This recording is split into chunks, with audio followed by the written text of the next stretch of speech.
Welcome back to Beyond the Battlefield. I'm Jessica, and I'm so glad you're here.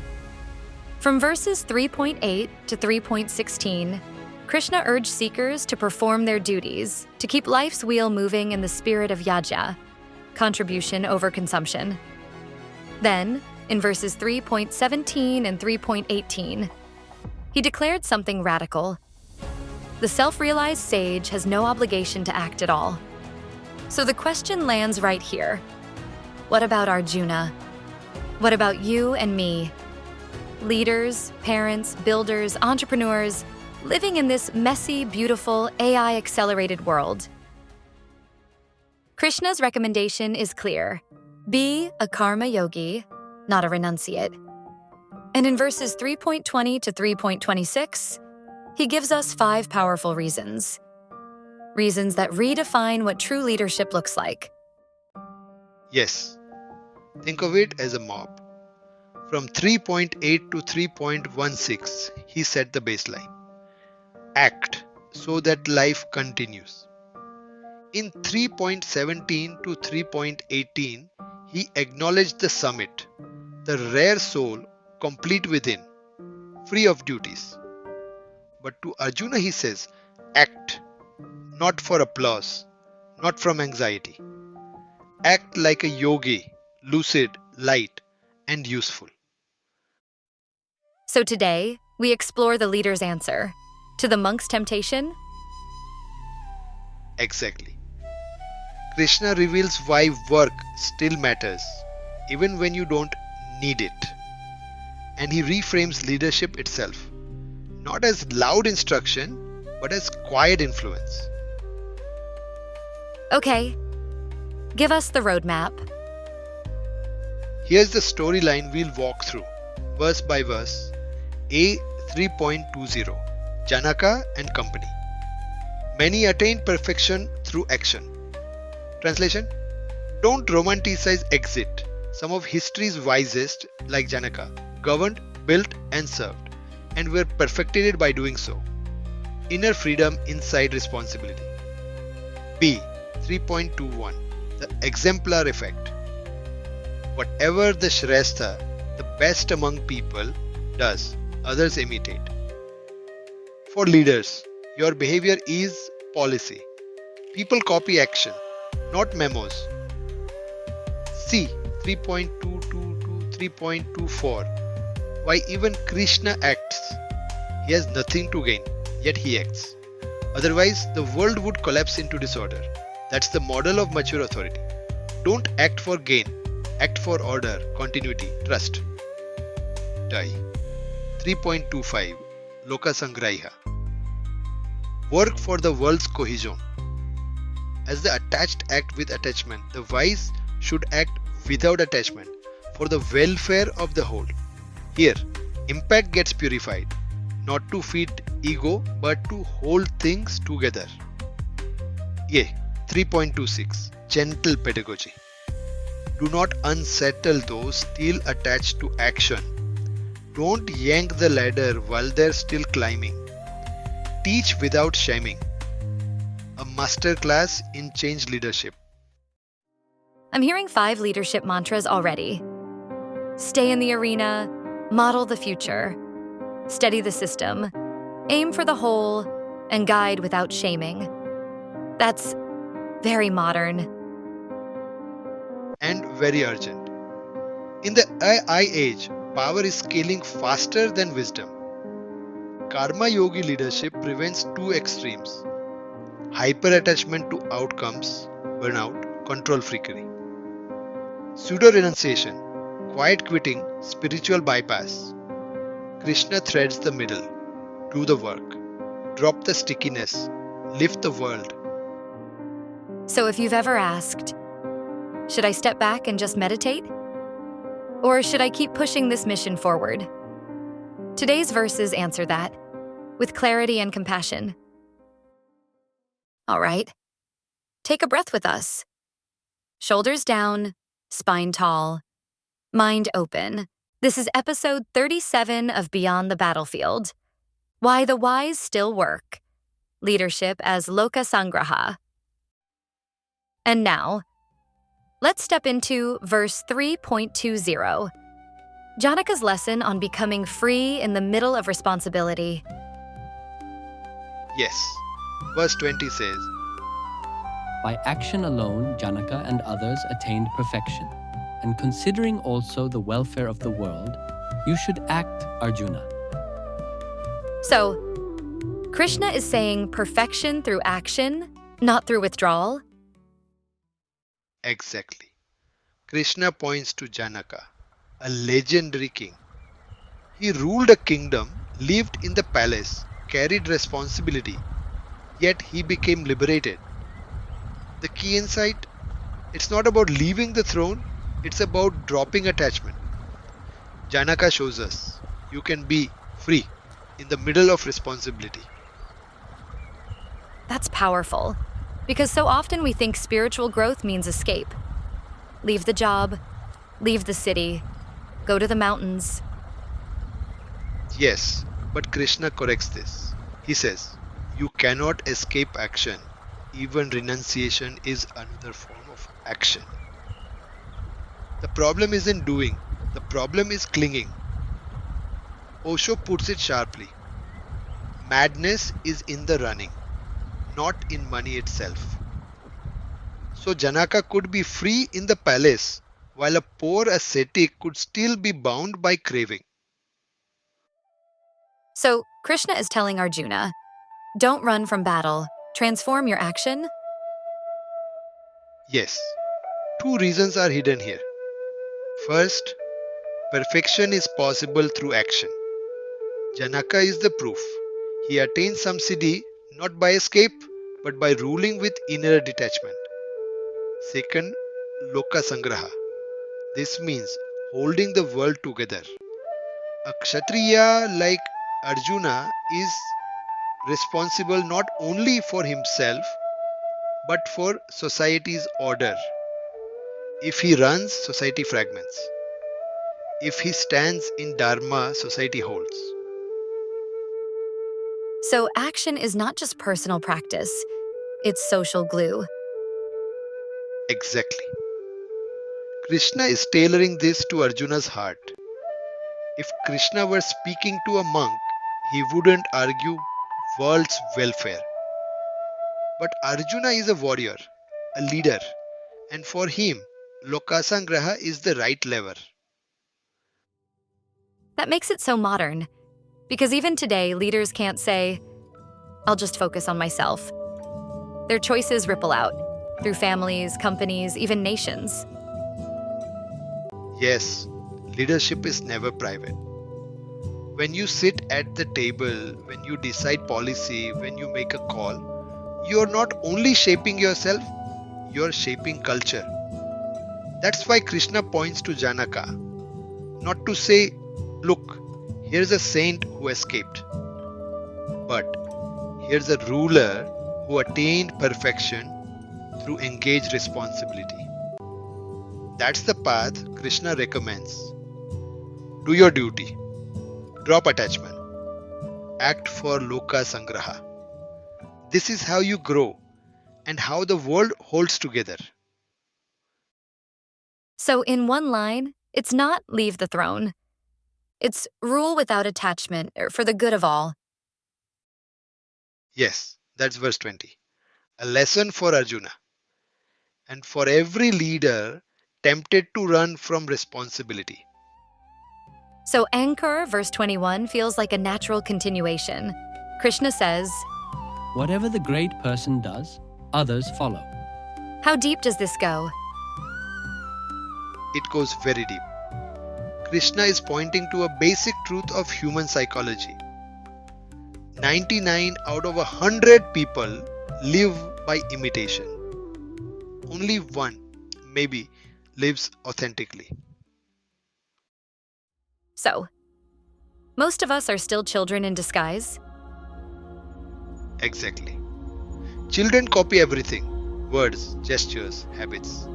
And adults, we think we've grown, but we keep copying. We wear clothes because others wear them. We buy cars because neighbors buy them. In America, whole neighborhoods even get nicknamed by car brands. Chevrolet Block, Ford Block. We are still imitating. That makes me think. It's not always about choice, it's about the environment that surrounds us. Yes, 1,000 years ago, in an Indian village, children heard the sound of Omkar. They copied that. Today, the same children sing film songs. Neither group is holy or unholy. They are simply mirrors of their surroundings. But here's the difference. Omkar opened the door to purity. Film songs shut it. That makes me think. It's not always about choice, it's about the environment that surrounds us. Exactly. And this is Krishna's point to Arjuna. You are no ordinary man. Thousands watch you. If you run away, they too will run, but without your depth. If you act detached, your fragrance of detachment may awaken theirs. That makes leadership heavy with responsibility. Yes, look at Buddha. His renunciation was authentic, but millions copied him without that inner fire. Still, if imitation is inevitable, Krishna says, better to imitate the higher than the lower. Copying Mahavira may one day lead to real awakening. Copying a film star, that only multiplies cravings. So even imitation of the good can become a doorway to authentic good. Yes, that's why Krishna reminds Arjuna, your life is not only yours. Millions take cues from you. Your choice is not private. If you flee, the culture flees. If you stand detached, the culture learns detachment. That's so true even today. In companies, kids, communities, people don't follow policies. They follow examples. Exactly. Behavior is policy. Emails, frameworks, slogans, they matter less. What matters is how leaders actually live. If a leader is greedy, corruption trickles down. If a leader is honest, integrity multiplies. So Krishna's teaching is model what you want multiplied. Yes, that's verse 21. Arjuna, your detachment can be their fragrance. Your steadiness can be their anchor. Your authenticity can be their permission to grow. Now, in verse 22, he says, O Arjuna, for me there is nothing to be done in all the three worlds. There is nothing unattained that should be attained. Yet, I continue to engage in action. Ankur, this is extraordinary. Krishna says, I have nothing left to gain, nothing left to do, and still I act. Why would someone complete still act? because this is the voice of realization. Imagine a person who has drunk the ocean of fulfillment. There is no thirst left. What remains to chase? Nothing. And yet, out of compassion, out of love, such a person keeps moving. Osho gives us the image of Moses at Mount Sinai. When he came down with the 10 Commandments, he said, now I give you the law. At first it seems arrogant. Shouldn't he have said, God gave me the law? But the mystics explained, at that peak, the line between God and man dissolves. Just like a servant who over years becomes one with the master's will. At first he says, the master won't sell this. Later, we won't sell this. Finally, I won't sell this. At that point, servant and master are one. So too, Krishna speaks here not as a man, but as God's own voice of action. So this isn't ego speaking, it's egolessness. Exactly. And here's the secret. This verse is not only about Krishna, it's about leadership. A true leader may not need the work personally, but they still engage, so others have a model. Think of a retired CEO who doesn't need money, yet shows up in meetings to guide, to stabilize, to keep the culture alive. Or a seasoned teacher who has already mastered knowledge, yet keeps teaching, not for herself, but to light the way for students. This is 3.22 in practice. The highest act is not for need, but for service. Now comes verse 23. For if I did not remain engaged in action, O Partha, without care, people everywhere would follow my path. This is even clearer. Krishna says, if I stopped, others would stop too. Yes, this verse continues the psychology of imitation from verse 21. Human beings are eager to stop. We are tired, we are burdened, we want excuses. If the highest example stops, everyone down the chain finds permission to quit. Krishna knows this. If he rests, people will misuse it as a license. That sounds so much like modern workplaces. If a leader cuts corners, the whole team starts cutting corners. If the leader slows down, the whole culture slows down. Exactly. Think of it like this. If Elon Musk suddenly said, work doesn't matter, imagine how many innovators would stop trying. If Gandhi had said, I will sit quietly, the freedom movement would have dissolved. This verse reveals the weight of visibility. When you are seen, your actions multiply. That's why Krishna doesn't sit, because if he does, the whole culture will stall.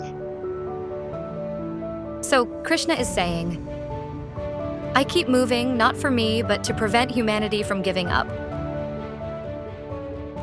Yes, and that is Karuna in action. Compassion that doesn't just feel but moves, works, acts to keep the wheel turning. Now in verse 24, he says, If I did not perform action, these worlds would perish. I would cause disorder, Varna Sankara, and bring destruction to all beings.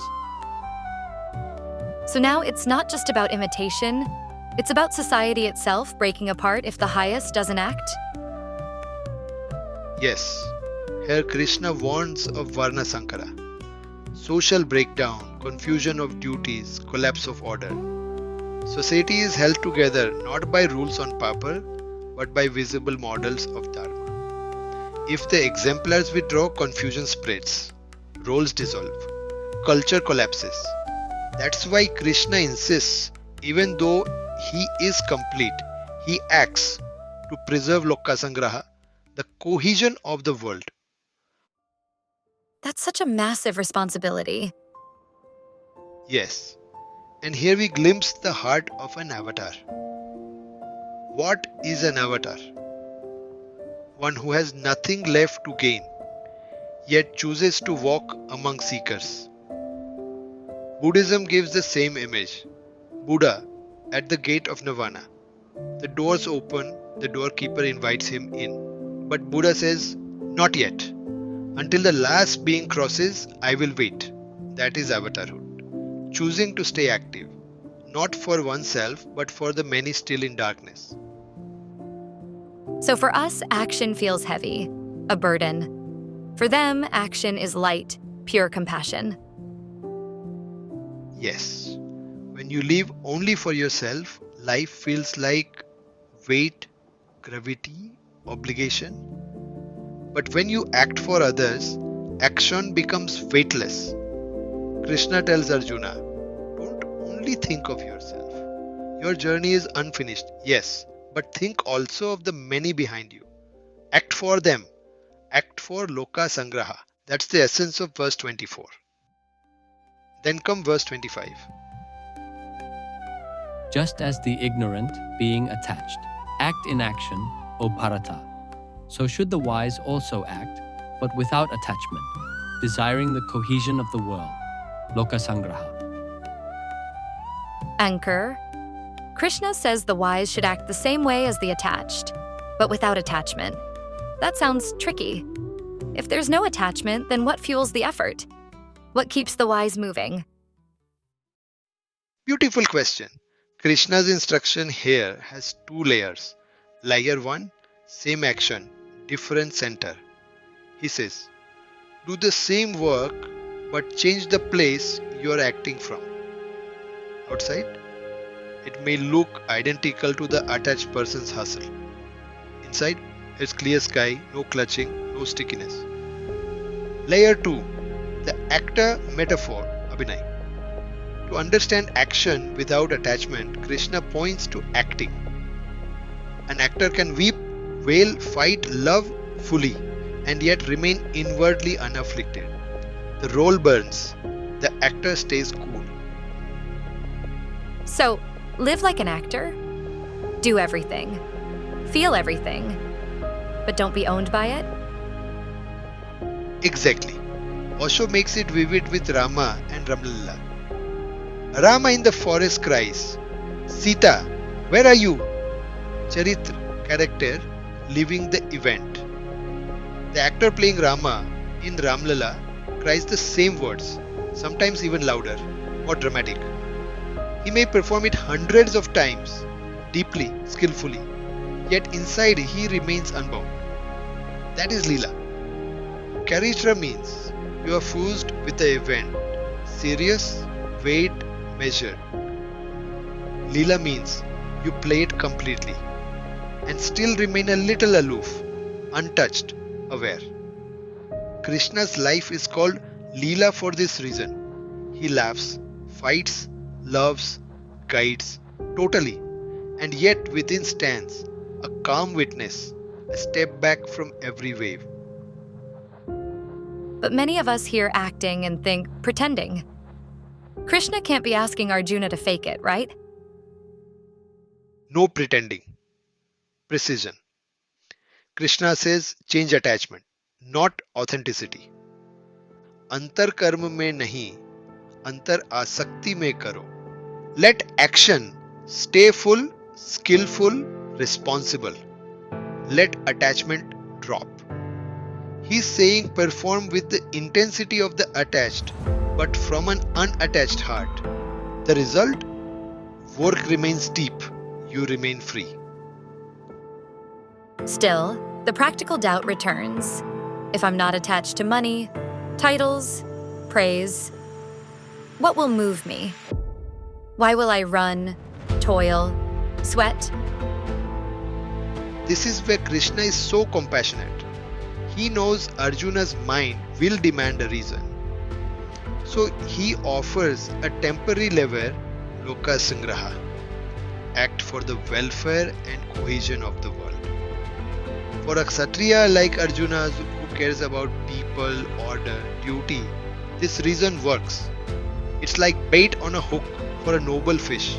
Come, act for the many who depend on you. But Osho adds a subtlety. For the fully unattached, even this reason becomes secondary. In pure Leela, action is unconditioned, not for gain, not even for purpose, just overflow. Yet until Arjuna can stand there, Lok Sangra is the right stepping stone. So Krishna meets Arjuna where he is. If you need a reason, take this. Act for the whole. Yes, and note his brilliance. He doesn't change the work, he changes the wiring. The ignorant work because of craving. I'll be someone when I get X. The wise work without craving.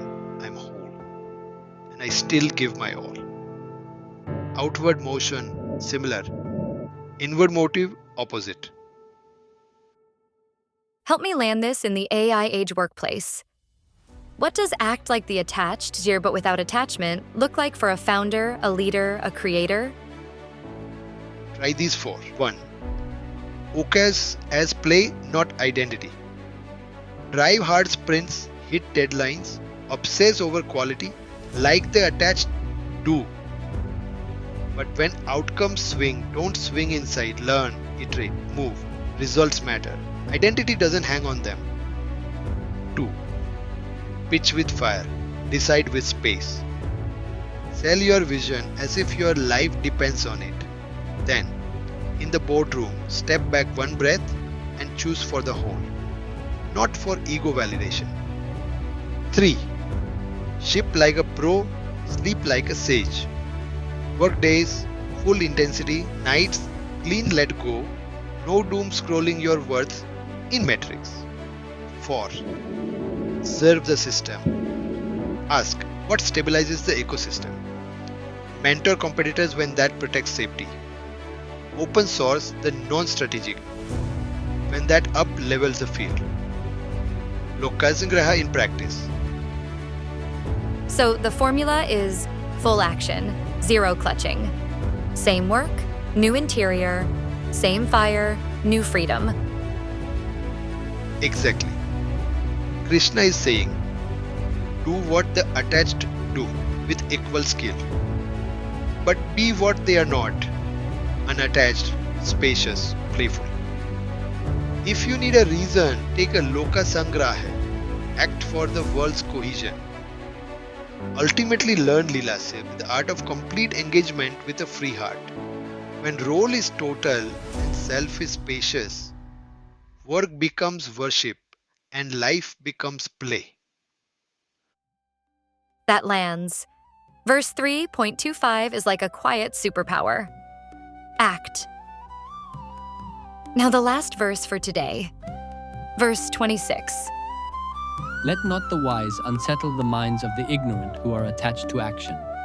Rather, while himself well united in the self, and performing all actions skillfully, the wise should encourage them to do the same.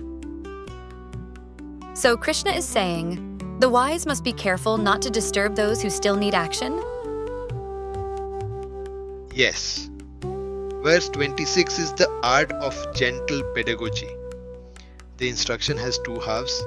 1. Do not create buddhi beda. Don't split their understanding. Don't produce ashrada, loss of faith, in their necessary work.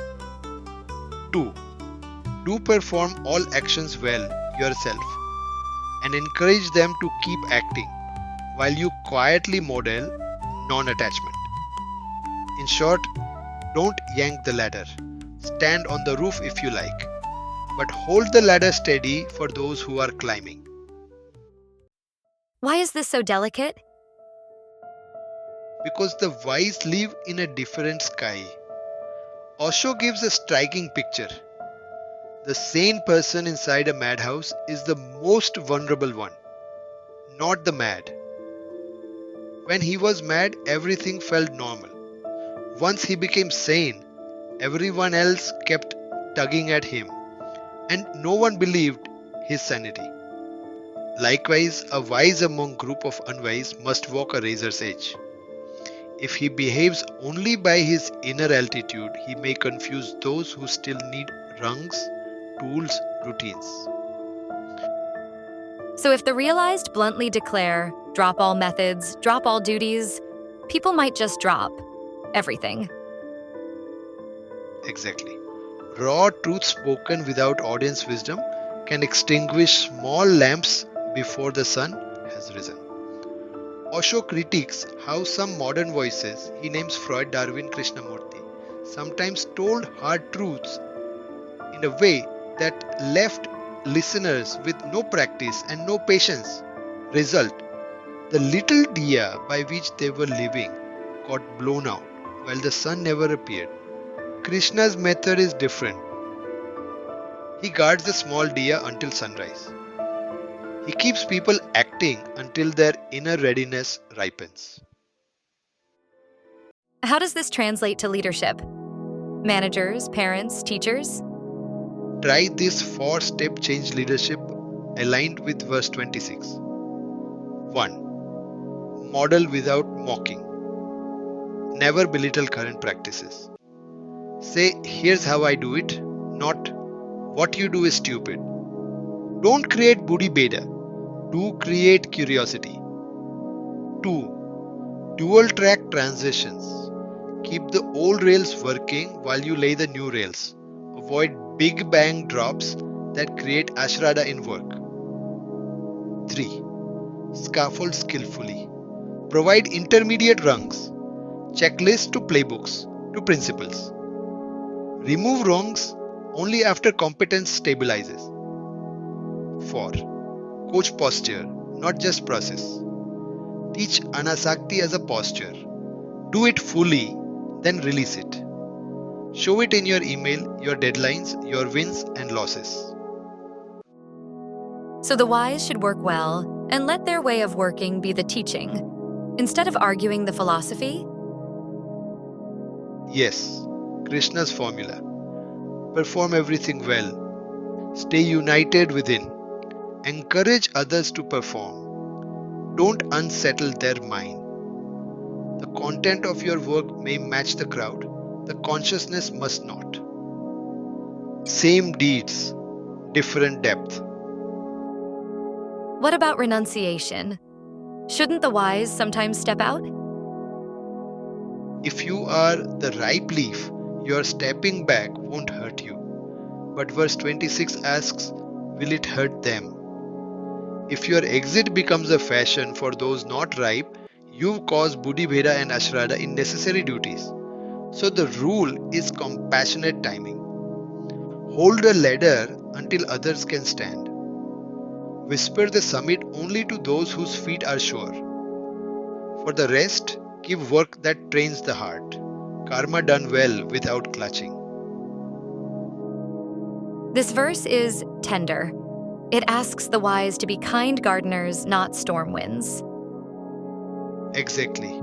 Verse 26 is leadership tenderness. Protect faith while revealing freedom. Encourage action while embodying detachment. Lift without unsettling.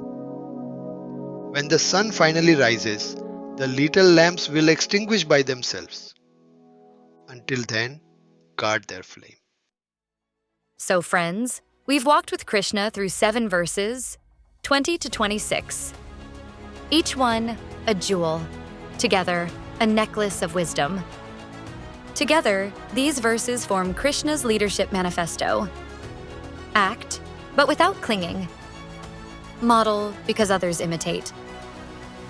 Lead, not for self-gain, but for the world's cohesion. Play, total engagement, inner detachment. Guide, without breaking trust, with compassion and care. This is not just battlefield advice. It's boardroom wisdom.